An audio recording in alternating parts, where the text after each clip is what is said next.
Congress party ఎమ్మెల్యేగా ఉన్నటువంటి అనిరుద్ రెడ్డి, తర్వాత కోమటిరెడ్డి మంత్రి, మరి కొంతమంది కాంగ్రెస్ నేతలు. ఏంటి మేడం, అంటే ఏం మాట్లాడారు? మీ అధినేత మాట్లాడిన వాటిలో వారు ఏది తప్పుగా వారు భావించారు? ఎందుకు వారు క్షమాపణ చెప్పంటున్నారు? సార్, ముందుగా మీకు అలాగే ప్యానెల్లో ఉన్న పెద్దలందరికీ నమస్కారం అండి. అంటే ఫస్ట్ పవన్ కళ్యాణ్ గారి వ్యాఖ్యల మీద వాళ్ళు వ్యాఖ్యానించే ముందు వాటిని సరిగా అర్థం చేసుకోవాలి, సరిగా వినాలి సార్. పవన్ కళ్యాణ్ గారు ఏమన్నారు? దిష్టి తగిలింది మన కోనసీమకి అన్నారు. అదేం పెద్ద తిట్టో ఇంకోటి ఏదో కాదండి.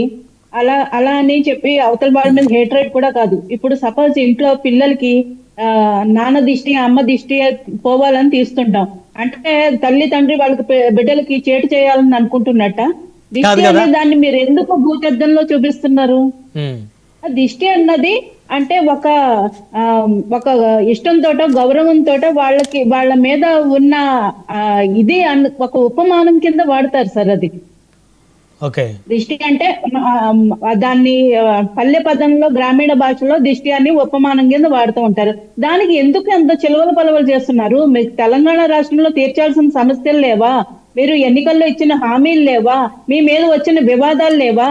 అవన్నీ లేకుండా కోమటిరెడ్డి గారు లాంటి వాళ్ళు కూడా లైమ్ లైట్ లోకి రావాలనుకుంటున్నారా? పవన్ కళ్యాణ్ గారిని దూషించి పవన్ కళ్యాణ్ గారిని తిట్టడం ద్వారా మేము కూడా వార్తల్లోకి ఎక్కాలనుకుంటున్నారా? మీ యొక్క స్థాయిని పరువుని ఇంకా మీరు అంటే అసలు రాజకీయాల్లో ఎక్కడా కూడా కనుమరుగైపోయిన వాళ్ళు సడన్ గా ఫేమస్ అవ్వాలనుకున్న వాళ్ళు పవన్ కళ్యాణ్ గారిని తిట్టడం మామూలు అయిపోయింది. అంతకుముందు చూసాం. అలాగే కోమటిరెడ్డి గారికి ఏం అవసరం? ఇంకొక విషయం అండి, వీళ్ళందరూ కలిపి తెలంగాణలో జనసేనని ఫుల్ ఫామ్ లో యాక్టివ్ చేస్తున్నారు సార్. ముందుగా వీళ్ళందరికీ ధన్యవాదాలు చెప్పాలి. మేబీ వీళ్ళందరూ మా పార్టీ కోసం పనిచేస్తున్నట్టు అనిపిస్తుంది నాకైతే. చాలా థ్యాంక్స్ అని చెప్పాలి.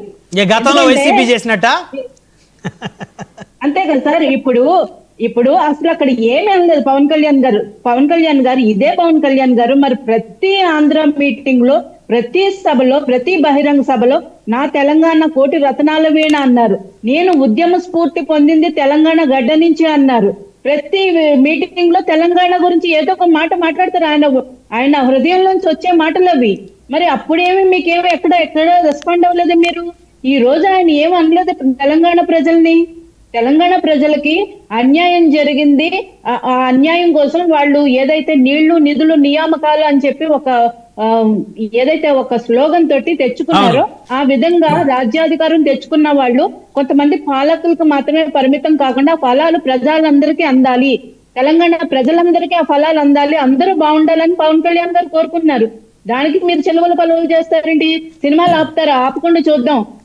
మమ్మల్ని ఆంధ్రాలోనే ఆపలేకపోయారు, మనల్ని ఎవడరా ఆపేదని చెప్పి ఆయన వెంట్రుకతో సమానంగా తీసి పడేశారు. మీరు ఆపుతారా? మాతో ఫైటింగ్ పెట్టుకుంటారా? పెట్టుకోండి, మేము రెడీ. మాకేం భయాలు లేవు. అక్కడంటే కొంచెం మీరు బలంగా ఉన్నారు కాబట్టి, మీరు అక్కడంటే బాగా బలంగా ఉన్నారు. తెలంగాణలో అంత బలం లేదు కదా మీకు. అనవసరంగా మరి వాళ్ళకి ఛాలెంజ్ చేయటం దేనికి? సార్, తెలంగాణలో మేము ఛాలెంజ్ చేస్తాం సార్. మా గ్రౌండ్ లో మాకు ఎంత బలం ఉందో మాకు తెలుసు సార్. మేము ఇప్పుడు కంటెక్స్ట్ చేయకపోయి ఉండొచ్చు, కానీ గ్రౌండ్ లో మాకు ఎంత బలం ఉందో మాకు తెలుసు. తెలంగాణ ప్రజలు కూడా ఈవెన్ అవేర్నెస్ వచ్చింది సార్. ఇన్ని ఏళ్లలో, ఈ 10-12 ఏళ్లలో వాళ్ళకు కూడా తెలిసింది. తెలంగాణ ఏదైతే సెంటిమెంట్ అడ్డం పెట్టుకుని తర్వాత బాగుపడింది ఎవరు? తెలంగాణ ప్రజలకు ఉద్యోగాలు వచ్చినాయా?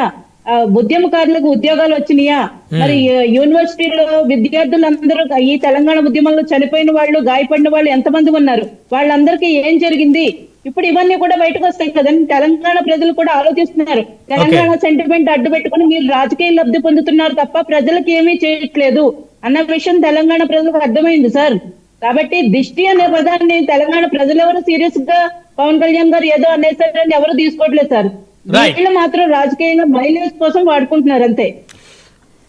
సురేందర్ నాయుడు గారు, సమయం అయిపోయింది. బట్ తెలుగుదేశం పార్టీ నాయకుడిగా మీరు ఒక ప్రశ్నకు సమాధానం చెప్పాలి. మీ మిత్రపక్షం ఆంధ్రప్రదేశ్ డిప్యూటీ సీఎంని తెలంగాణ మంత్రులు హెచ్చరిస్తూ ఉన్నారు, క్షమాపణ చెప్పండి లేకపోతే మీ సినిమాలు ఆడనేమని. సో తెలుగుదేశం కానీ లేకపోతే